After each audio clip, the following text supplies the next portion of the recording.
investor yang cukup besar atau orang yang bisa membawa investor masuk menjadi menanamkan investasinya itu dikasih stimulan ya, dikasih stimulan untuk DP mobil begitu. Ya. Dan kelihatan sekali yang dijejer itu ada 7 mobil Harrier, kemudian emblemnya tuh diganti Lexus, Mas. Jadi seolah-olah itu ini keberhasilannya cukup tinggi gitu ya.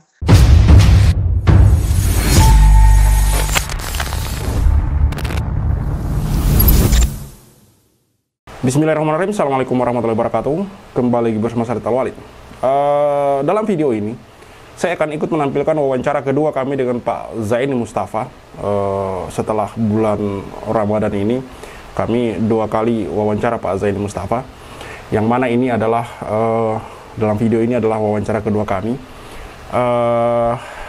Ini adalah kelanjutan dari wawancara pertama, yang mana kami wawancari Pak Zaini mengenai sidang alat bukti Pak Zaini untuk tahap PK kasus Pak Zaini di investasi batubara. Perlu teman-teman ketahui bahwa untuk investasi batubara ini sudah 2 orang yang kemudian menggugat pihak Yusuf Mansur, Adiansah, PT Adipantara Perkasa, Darul Quran Yusuf Mansur, dan beberapa pihak lain.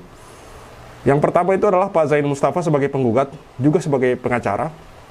Yang kedua adalah Ibu Ilis Siti Rohmah yang juga ditangani oleh Pak Zaini Mustafa. Untuk kasus Pak Zaini Mustafa ini sudah masuk ke tahap peninjauan kembali, dan kasus Ibu Ilis Siti Rohmah yang kemarin beracara di Pengadilan Negeri Bogor itu sudah akan masuk ke tingkat kasasi, di mana di Pengadilan Negeri Bogor itu dimenangkan oleh Ibu Ilis, yang mana pihak Yusuf Mansur dan tergugat lainnya itu diwajibkan membayar sejumlah 4.075 juta. Lalu kemudian Yusuf Mansur ini mengajukan banding di Pengadilan Tinggi Bandung, namun tetap keputusan Pengadilan Tinggi Bandung malah menguatkan putusan Pengadilan Negeri Bogor, yang mana ini lagi-lagi dimenangkan oleh Ibu Ilis Siti Rohmah. Baik, berbicara investasi batubara, ini saya katakan bahwa kemungkinan besar ini adalah penipuan sejak awal, di mana Adiansah ini adalah orang yang sebenarnya sebelum kasus investasi batubara ini juga memiliki banyak masalah di tempat lain, di perusahaan lain, yang mana saya yakin Yusuf Mansur tidak mungkin tidak tahu menahu. Hanya mungkin saja karena melihat ada peluang yang bisa dia lakukan bersama Adiansah, sehingga kemudian dia lakukan itu. Yang mana hari ini Adiansah tidak diketahui keberadaannya. Kenapa saya katakan bahwa investasi batubara ini penipuan sejak awal? Alamat Adiansah, alamat rumah Adiansah yang ditampilkan di data investasi batubara ini, perusahaan investasi batubara ini, setelah ditelusuri oleh Pak Darso Arif, ternyata itu adalah alamat palsu, teman-teman. Alamat palsu. Yang mana alamat itu sejak 2006 ditinggali oleh seorang TNI, yang mana sampai sekarang alamat itu tidak pernah ditinggali oleh Adiansah. Sementara investasi batubara itu dimulai sejak 2009.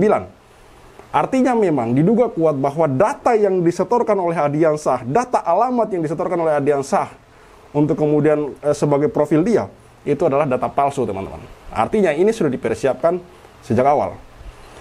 Kemudian menurut Pak Zaini Mustafa bahwa pada saat proses persentase investasi batubara ini di Masjid Darussalam itu mereka memajang mobil, yang mana ini adalah seperti, ya teman-teman tahulah, seolah-olah untuk menunjukkan bahwa ini loh usahanya ada, sampai ada bagi-bagi sampai ada mobil segala macam, yang mana mobil Harrier itu diganti emblemnya menjadi mobil Lexus.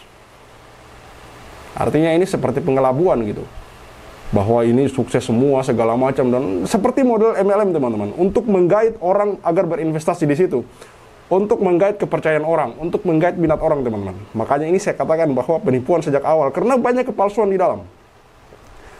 Kemudian menurut penuturan Pak Bambang, ada dalam video kami, menurut penuturan Pak Bambang bahwa kemungkinan besar, ini menurut penuturan Pak Bambang karena dia melihat langsung di lapangan, bahwa lokasi tambang yang pernah ditunjukkan oleh PT Adipantara Perkasa dan kawan-kawan ini adalah bukan milik dari PT Adipantara Perkasa, melainkan PT lain. Saya tidak tahu PT itu namanya, yang jelas bukan milik PT Adipantara Perkasa.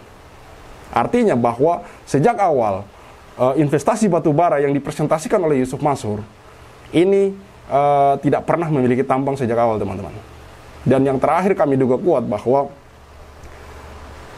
kan dari beberapa wawancara kami terhadap narasumber yang kemudian sudah berinvestasi di sana, beberapa narasumber mengatakan bahwa sempat 2-3 bulan itu menerima hasil dari investasi mereka. Tapi semakin kesini itu semakin menurun. Artinya gini, mungkin di bulan pertama mereka menerima 8 juta, lalu kemudian di bulan kedua menerima 4 juta, di bulan ketiga menerima mungkin 1 juta. Seperti itu simulasinya, contoh simulasinya. Saya berpikir bahwa mungkin yang diterima oleh para investor ini hanyalah duit mereka sendiri. Misalnya mereka berinvestasi 250 juta. 1 bulan kemudian diberikan bagi hasil 8 juta. Bulan berikutnya diberikan bagi hasil 4 juta. Bulan berikutnya diberikan bagi hasil 2 juta. Lalu kemudian bulan-bulan berikutnya sudah hilang tanpa jejak. Artinya bisa saja setelah duit para investor ini terkumpul berapa puluh miliar, itu dibagikan berapa persennya untuk kemudian memperlihatkan bahwa ini loh ada bagi hasil. Dan ini saya tanyakan ke Pak Zaini Mustafa. Pak Zaini Mustafa kemudian mengatakan bahwa memang mereka mendapat bagi hasil beberapa bulan pertama, tapi itu diberikan secara cash. Nah, dari sini saya menduga bahwa pertama, mungkin mereka memberikan secara cash agar tidak ada riwayat transfer, bukti transfer kepada investor. Yang kedua, ini bisa saja mereka lakukan untuk kemudian memperlihatkan kepada jamaah yang lain bahwa ini loh ada bagi hasil untuk kemudian menarik investor baru. Memang sangat pintar, teman-teman. Memang sangat pintar. Dan kenapa saya katakan ini penipuan sejak awal? Bahwa investasi itu berhenti, perusahaan investasi itu berhenti tanpa alasan apapun, tanpa menunjukkan data-data dari perusahaan PT Arif Pontar Perkasa untuk kemudian memperlihatkan kepada investor bahwa kita mangkraknya karena ini. Perusahaannya berhenti karena ini, karena tiba-tiba hilang begitu saja, teman-teman. Setelah kemudian duit terkumpul, tidak berselang lama, hanya dalam waktu kurang lebih 1 tahun, dari 2009 ke 2010, 2010-nya sudah mangkrak, teman-teman. Artinya sangat diduga kuat bahwa ini adalah penipuan sejak awal yang dilakukan oleh Yusuf Mansur, Adiansa, PT Arif Pontar Perkasa, dan beberapa pihak lain, teman-teman. Saya berani katakan ini karena melihat hal-hal yang saya sebutkan tadi barusan, bahwa ini terindikasi memang penipuan dan kecurangan sejak awal. Bagaimana tidak? Ada alamat palsu, mobil Harrier yang diganti emblemnya menjadi mobil Lexus, lalu kemudian tambangnya memang tidak ada sejak awal, berhentinya juga tidak jelas alasannya. Dan yang paling anehnya, di 2010, di tahun itu, di tahun ketika investasi batubara ini mangkrak, Yusuf Mansur bergabung di warung Stick and Stick, menjadi investor di sana, teman-teman. Sudah sering saya putar dalam video saya bahwa di channel YouTube TV One, di mana secara jelas Yusuf Mansur mengatakan bahwa dia bergabung di warung Stick and Stick itu di tahun 2010. Nah, berdasarkan wawancara kami dengan Pak Zaini Mustafa bahwa di 2010 Yusuf Mansur investasi batubara yang dipresentasikan oleh Yusuf Mansur ini mangkrak. Maka dugaan kuat kami bahwa aliran-aliran dana ini itu mengalir ke kantong pribadi lalu diinvestasikan untuk usaha pribadi gitu. Tidak menutup kemungkinan bisnis-bisnis yang lain.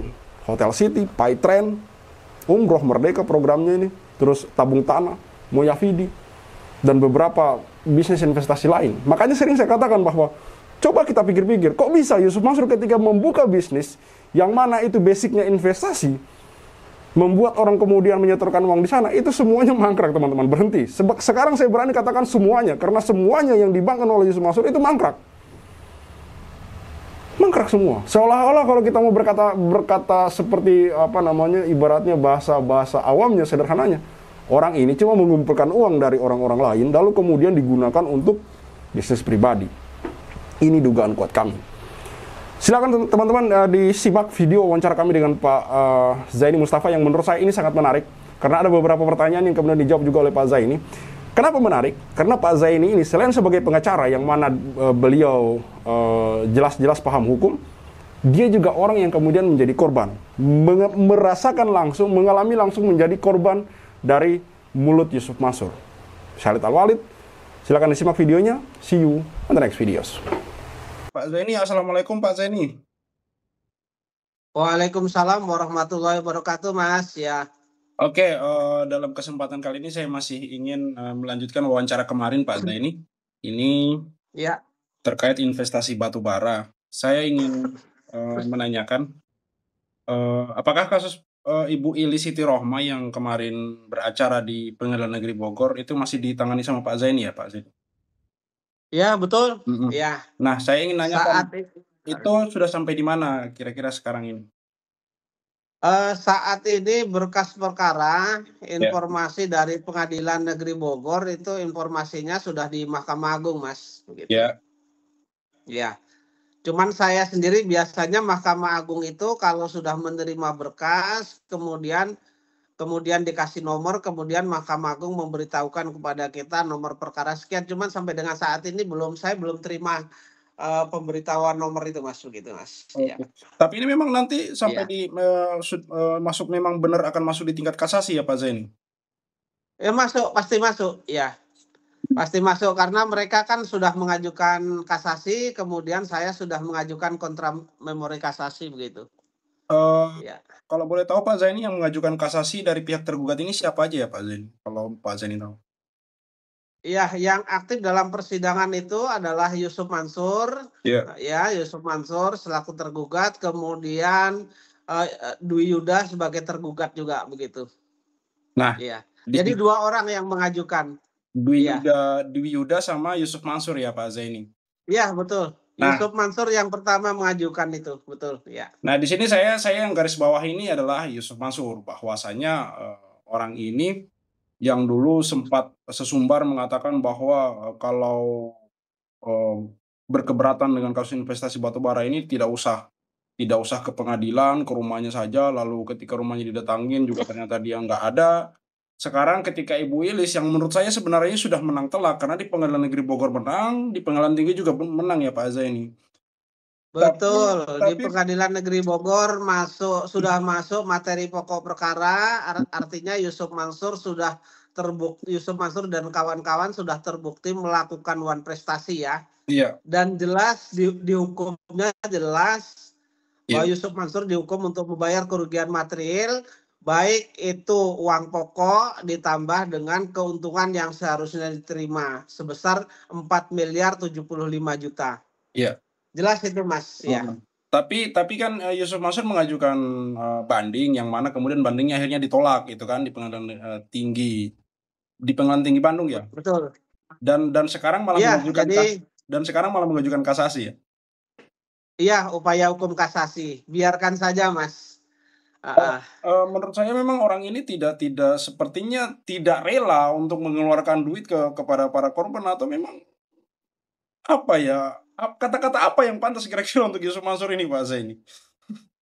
Iya, jadi bahasa saya itu memang Yusuf Mansur dan kawan-kawan ini sudah tidak beritikat baik lah begitu. Iya Di dalam jawabannya terhadap gugatan Bu Ilis Siti Rohma itu juga mereka sebenarnya tidak mengakui bahwa mereka terlibat dalam investasi begitu, Mas. Tapi kan fakta dalam persidangan jelas. Jadi iya saya dapat membuktikan bahwa Yusuf Mansur itu melakukan presentasi, kemudian Adiansah itu mengajak para jamaah, kemudian untuk meninjau lokasi, kemudian setelah itu ada aliran investasi dari Ibu Siti Rohmah iya melalui Yuda dan melalui BMT Darussalam itu, dan diakui seluruhnya oleh BMT, kemudian uang itu disetorkan kepada PT Adi Partner Perkasa selaku tergugat juga, yang notabene Yusuf Mansur dalam presentasi mengatakan bahwa mereka sebagai komisaris di dalam perusahaan PT Adi Partner Perkasa tersebut, Mas. Jadi aliran dananya itu jelas, kemudian sudah diakui, kemudian dalam perjanjian itu sudah dilakukan pilihan hukum, dan itu sudah kita taati karena pilihan hukumnya di Pengadilan Negeri Bogor, ya kita di Pengadilan Negeri Bogor gitu. Memang menurut hemat saya Yusuf Mansur dan kawan-kawan ini kalau tidak dipaksa melalui upaya hukum tidak akan dibayar, Mas. Karena dari awal juga sudah tidak beritikat baik. Hal iya tersebut dapat saya sampaikan seperti ini uh, karena ini kan jeda waktunya cukup lama, Mas. Dari 2009 kemudian 2010 sampai Bu Ili Siti Rohma ini gugat kan 2022 begitu iya ya. Jadi 2022. Jadi menurut hemat saya kalau Yusuf Mansur dan kawan-kawan ini mau menyelesaikan sudah dari dulu lah begitu. Tapi kenyataannya kan tidak diselesaikan. Lalu kemudian ada gugatan ini.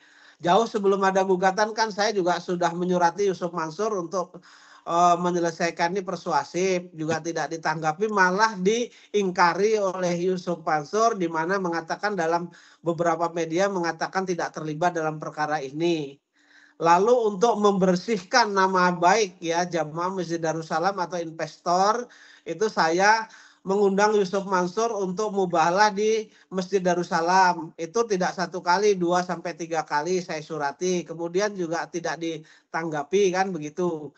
Kemudian karena tidak ditanggapi, Yusuf Mansur mengatakan ketika mau diselesaikan ke rumah aja kan begitu. Ya. Kami juga sudah, jamaah ini sudah ke rumah Yusuf Mansur 2 kali kan tidak ditemui, Mas. Artinya memang sudah tidak ada itikat baik. Mau tidak mau harus ditempuh melalui jalur hukum seperti ini, Mas, begitu. Iya.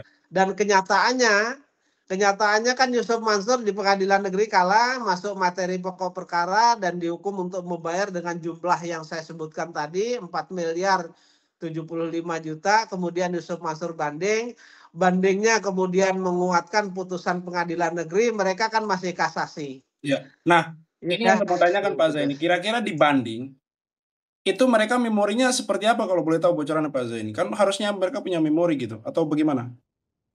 Iya, jadi kalau Yusuf Mansur tidak menyampaikan memori pada saat banding itu. Itu memang Memori tidak di apa-apa ya? dalam banding tidak apa-apa. Jadi memori dalam banding itu merupakan hak tapi bukan kewajiban. Tetapi kemudian si Yuda itu menyampaikan bahwa intinya mereka tidak terlibat si Yuda. Padahal nyata dalam persidangan itu faktanya menerima uang begitu, Nah, mengakui kan. maksudnya Gitu. mereka banding ini tapi tidak mengajukan bukti baru. Oh tidak. Berarti terkesan kayak Kalau dalam waktu aja ya?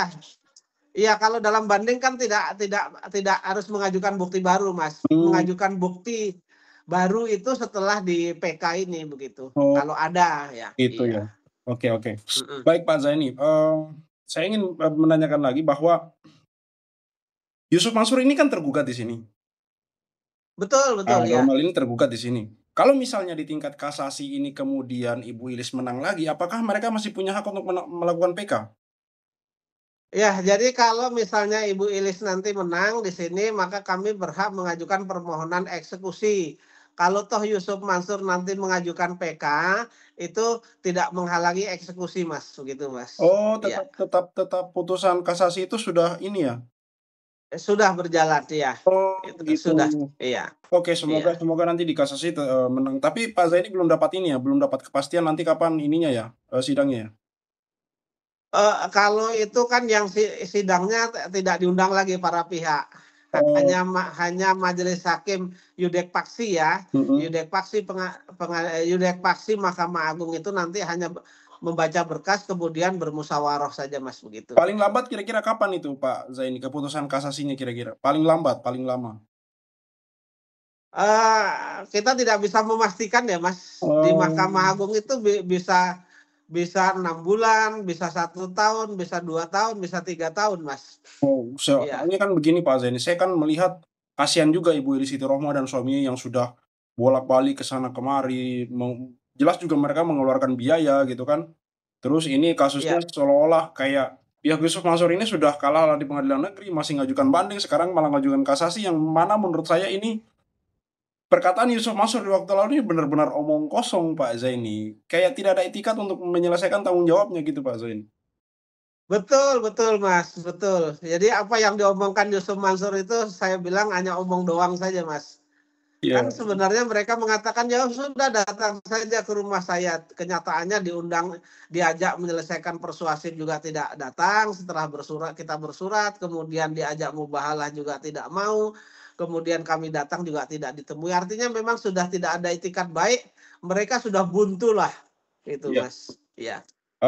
Saya menonton salah satu video dari Toibah TV, channel Pak Darso, di mana di sana Pak Darso menelusuri, ini kita agak di luar konteks sedikit, tapi masih tetap berhubungan sama investasi batubara Pak Zaini.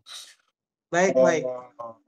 Pak Darso Arif mendatangi rumah salah seorang tergugat yaitu Adiansah, di mana di sana ternyata alamat rumah tersebut tidak pernah ditinggali oleh Adiansah gitu Pak Zaini. Artinya alamat ini palsu, maka saya menduga kuat bahwa ini itu sebenarnya penipuan sejak awal Pak Zaini. Itu gimana tanggapan Pak Zaini? Iya, saya sebenarnya kan dari begitu ini gagal bayar, kemudian macet di awal 2010 itu kan sebenarnya saya sudah menggebu-gebu ingin melakukan upaya hukum baik pidana maupun perdata, Mas. Iya. Memang saya mencium bahwa ini sebenarnya kan hanya ponzi saja, Mas. Artinya sebenarnya hanya penipuan saja begitu. Ini Artinya dugaan kita ya, dugaan ya. awalnya, ya ini dugaan saya memang bisnis batu baranya itu tidak ada, kan begitu. Dan saya juga mendapat informasi bahwa sebelum mereka membuat bisnis batu bara di kota wisata ini kan sebenarnya mereka sudah tersandung masalah, Mas. Iya. Iya. Dengan salah satu perusahaan lah, yang mana di dalam perusahaan itu memang orang kuat, kemudian di-push di sana, kemudian nggak tahu, mungkin dia cari duit di kota wisata ini lalu untuk bayar orang yang masalah yang pertama itu. Artinya memang bisnis itu tidak ada. Dan itu saya yakin Yusuf Mansur juga tahu, tidak mungkin tidak tahu kan. Iya. Ya.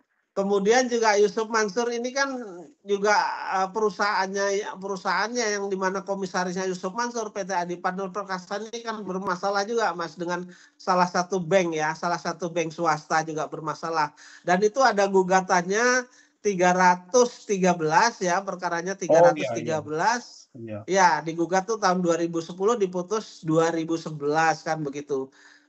Dan di sana Yusuf Mansur itu sama sekali mereka tidak menampik atau membantah bahwa mereka sebagai komisaris.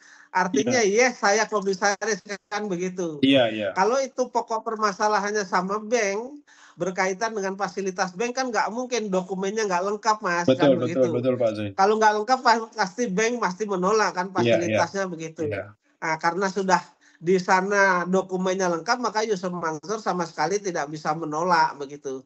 Hanya mereka mengatakan tanda tangan saya dipalsu. Saya juga heran kalau tanda tangannya Yusuf Mansur dipalsu, belum ada putusan pengadilan kok pengadilan berani mengatakan bahwa Yusuf Mansur tidak terlibat. Ini kan aneh bin ajaib menurut saya begitu. Satu keanehan ya Pak Zaini ya. Suatu keanehan. Ya, bahwa putusan pengadilan tersebut kalau tidak salah Bang CIMB itu ya. Itu kan Yusuf Mansur sebagai komisaris, dan memang itu kan artinya tidak bisa dibantah lagi oleh pihak Yusuf Mansur bahwa memang mereka adalah orang-orang yang berada di dalam PT Adi Partner Perkasa kan Pak Zain. Betul. Makanya itu juga saya jadikan sebagai salah satu alat bukti Yusuf Mansur itu membantah sebagai komisaris PT Adi Partner Perkasa. Tetapi bantahan itu kemudian saya patahkan dengan Yusuf Mansur di dalam gugatan nomor 313 itu dijadikan tergugat karena berkedudukan sebagai komisaris begitu.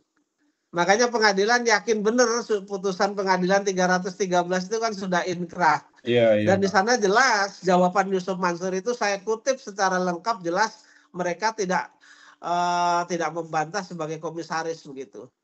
Oke, Pak Zaini, saya ingin bertanya lagi. Beberapa narasumber yang saya wawancarai kemarin di Jakarta, yang juga merupakan investor batubara itu kan mengatakan ada beberapa kali mereka mendapat bagi hasil dari investasi batubara, benarkah Pak Zaini? Betul, nah, ya betul. Saya berasumsi bahwa kalau memang tambangnya kita asumsikan tidak pernah ada dan perusahaan itu memang ibaratnya penipuan sejak awal, saya berasumsi bahwa mungkin uang yang dibagi hasilkan, istilah bagi hasil itu adalah uang-uang dari para investor yang diputar kayak subsidi silang gitu aja Pak Zaini. Mungkin seperti itu ya. Betul, tidak salah itu dugaannya. Jadi saya juga mengira-ngira atau menduga seperti itu. Artinya orang yang setor modal awal misalnya begitu ya. Misalnya mereka setor kan itu dapatnya kalau dari awal tuh sekitar 14%-an ya dapatnya ya. 11 atau 11-an lah ya. Nah, itu mungkin yang dibagikan sebagai keuntungan itu uang dia sendiri gitu loh. Oke. Ya, kemudian dengan cara seperti itu dan itu membagikannya bukan dengan cara ditransfer, Mas. Oh, Bukan oke. ya, tidak cara ditransfer itu cash. Artinya uang itu yang disetor oleh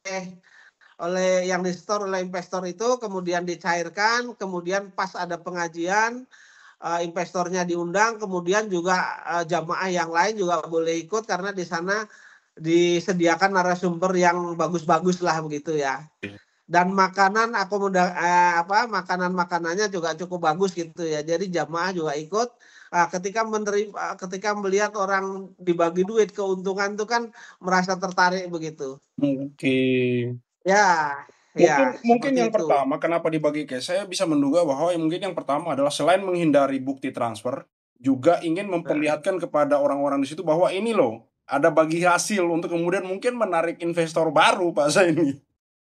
ya, jadi untuk pancingan, Mas. Iya, Artinya menurut hemat saya adalah memancing orang agar mau berinvestasi karena real kan dapat iya. bagian begitu ya. Oke. Nah, kemudian setelah berangsur-angsur, berangsur-angsur ya orang menyetorkan itu, kemudian kan Masjid Darussalam dijadikan showroom itu, Mas. Jadi informasi yang saya terima dari beberapa investor atau jamaah itu bahwa para investor yang cukup besar atau orang yang bisa membawa investor masuk menanamkan investasinya itu dikasih stimulan ya, dikasih stimulan untuk DP mobil begitu. Iya. Dan kelihatan sekali yang dijejer itu ada 7 mobil Harrier, kemudian emblemnya tuh diganti Lexus, Mas. Jadi seolah-olah itu ini Oh. keberhasilannya cukup tinggi gitu ya. Jadi saya ingat itu yang dijejer di Masjid Darussalam itu satu ada 7 mobil Harrier, kemudian emblemnya diganti dengan eh, Bagus. eh, ya dengan Lexus. 7 itu Mas dijejer. Terus Berarti emang kemudian sengaja ya? ada BMW, ya ada BMW. Terus kemudian di atas Honda City tapi di bawah Accord itu ada satu. Malah itu ininya bisa dibaca dengan Lina kalau nggak salah begitu. Jadi dan itu dipajang ada 2-3 hari dipajang di Masjid Darussalam, belum boleh dibawa pulang oleh yang menerima itu. Alasannya nunggu plat nomornya keluar kayak gitu. Nah, jadi jamaah dipamerin lah dalam 2-3 hari itu dipamerin bahwa ini loh keberhasilannya itu. Jadi menurut hemat saya memang tipu dayanya adalah begitu. Sejak awal Upaya ya? penipuan itu ada ya jejaknya. Ya, Karena apa? Kalau kalau ini misalnya orang polos-polos saja nggak usah lah mobil Harrier diganti Lexus kan nggak usah, Mas. iya, benar benar. Kalau Ya memang kan? kalau memang itu benar real, sebuah bisnis investasi yang memang ingin mencari keuntungan atau ingin berbisnis secara halal dan benar, harusnya kan tidak tidak perlu ada yang dibuat-buat berlebihan kan Pak Zaini. Eee, Betul.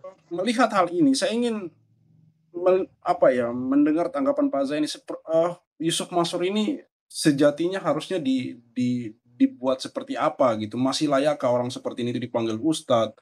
Atau masih layakkah orang ini tuh diundang, masih layakkah orang ini dibiarkan berbicara di mimbar-mimbar Pak Zaini? Bagaimana tanggapan Pak Zaini?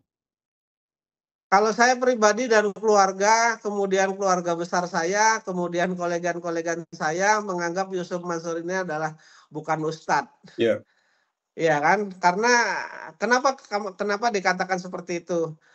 Karena kan saya mengalami sendiri iya, bahwa saya menanamkan investasi terhadap investasi yang dibuat oleh Yusuf Mansur dan akhirnya juga uang saya hilang kemudian tanpa kembali kan begitu. iya, Dan kemudian Yusuf Mansur ini kan banyak masalah. Setiap membuat investasi, investasi itu selalu bermasalah. iya, Misalnya, saya katakan misalnya batu bara bermasalah, iya, kemudian Paytrend bermasalah. iya, Nah, saya ada dokumennya dikirimi oleh orang itu sekitar hampir 7.500 itu umroh merdeka yang booking seatnya saja sudah 3,5. Kalau dikalikan hampir 7.500 kan kurang lebih uangnya ada 24 miliaran lah iya, kurang lebih ya. iya, benar. Itu kan nggak ada yang berangkat. tidak ada yang berangkat, dan ada beberapa orang yang menyampaikan kepada saya, "Berangkat enggak Pak," katanya, "saya malah dikejar-kejar orang," gitu.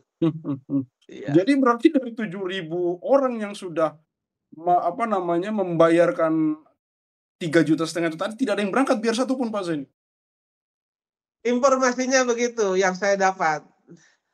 Karena kan ada jadi, ini kan seperti multi level marketing ya, Iya iya. MLM ya. Mhm. Artinya ada yang tukang nampung gitu loh. Menurut mereka tidak berangkat dan dia sendiri juga tidak berangkat, dan sampai dengan saat ini jelas tidak jelas permasalahannya begitu. Nah, saya berharapnya orang-orang yang sudah menyetor umroh haji ini ya, karena ini mereka tidak berangkat dan itu dijanjikan dan uangnya kan sudah dibayar DP-nya dan seterusnya, menurut hemat saya harusnya memperkarakan baik pidana maupun perdata begitu, Mas. Baik, iya Pak Zaini. Mungkin Iya, suatu saat kalau iya, bisa dokumen itu dipublikasikan, mungkin kalau saya pribadi berpendapat alangkah lebih baiknya dipublikasikan biar viral gitu Pak Zaini, karena orang-orang kita ini, betul. no viral no justice lah Pak Zaini. Karena saya melihat Yusuf Mansur ini greget sendiri Pak Zaini, kok masih bisa melenggang bebas, mengelola warung stick and stick-nya dengan aman dan tenang-tenang saja, sementara orang ini banyak yang menangis karena merasa dirugikan oleh Yusuf Mansur ini Pak Zaini.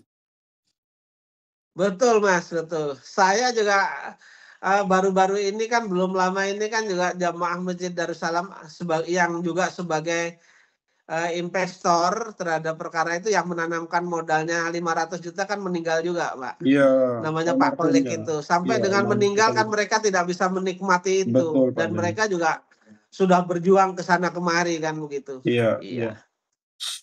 Baik Pak Zaini, ini sudah Iya, 20 menit, insya Allah kita akan iya, lanjutkan di beberapa hari ke depan mungkin kalau Pak Zaini masih ada waktu, saya masih akan lanjutkan heeh. karena memang terus terang, ini saya ingin, ada keberlanjutan wawancara kita, mungkin ini lebih ke kayak ngobrol biasa ya Pak Zaini, karena Baik baik, saya Mas, ya. melihat beberapa hari belakangan ini, Yusuf Mansur ini seperti, menghindari media Pak Zaini. Jadi dia tuh seperti kayak ingin membuat berita-berita tentang dia itu tenggelam Pak Zaini. Saya melihat, Betul betul. ini dugaan saya melihat trik baru bahwa Yusuf Mansur mencoba untuk meredam media dengan cara tidak membuat statement, tidak berbicara tentang warung stick and stick, tidak berbicara tentang sedekah. Ini orang kemudian akhirnya lupa gitu dengan Yusuf Mansur, padahal menurut saya orang ini sangat berbahaya karena saya takutkan di kemudian hari dia membuat lagi model bisnis baru yang sama. Nanti akan ada korban Ya, baru lagi Pak Zaini. Terakhir tanggapan Pak Zaini seperti apa? yang saya takutkan juga itu, Mas. Iya. Saya dari awal itu sebenarnya sudah gregetan ya, sudah gregetan artinya, eee, ingin memperkarakan ya. Jadi perkara JBN ini kan sebenarnya bermulai investasi di 2009, 2010 awal sudah mulai macet kan, Iya. gagal bayar kemudian menghilang begitu saja. Sebenarnya saya sudah mau melakukan upaya hukum itu, ternyata kan dicegah, baik itu oleh para ustadz, apakah itu murni ustadz itu dari hati nuraninya sendiri atau mereka suruhan Yusuf Mansur kan kita tidak tahu Iya, juga. betul. Dan kemudian dari para investor sendiri itu kan terpecah, ada yang pengennya nanti didiamkan saja, nanti kalau Yusuf Mansur punya duit dibayar, ternyata kan nggak dibayar juga Iya begitu ya. iya Ya, terus kemudian saya lihat lagi di 2000 sekian, ya 2020 sekian lah gitu. Itu kan banyak masalah Yusuf Mansur sehingga, kalau saya tidak bergerak, artinya tidak berusaha, ini kan saya berdosa juga, artinya membiarkan orang melakukan suatu betul. kesalahan. Saya bismillah lah Mas, Iya iya nawa itu saya ngelawan Yusuf Mansur ini, apapun nanti hasilnya menang atau kalah, yang jelas saya akan berjuang terus sampai dengan perkara saya atau JBN ini mempunyai putusan yang berkekuatan hukum tetap atau inkrah panhuis begitu, Mas. Ya. Baik Pak Zaini Mustafa, sekali lagi Iya terima kasih atas, informasinya. iya, Insya Allah kita heeh, akan lanjutkan di kemudian hari, entah besok atau lusa iya. tergantung dari waktu Pak Zaini ya. Iya, jadi saya pertegas, Mas, bahwa intinya saya melakukan upaya hukum ini mencegah, adanya korban-korban berikutnya dari Yusuf Mansur begitu, Betul, Mas. sepakat Pak Zaini Itu sekali. perlu digarisbawahi dan perlu ditulis tebal itu, Iya. Mas.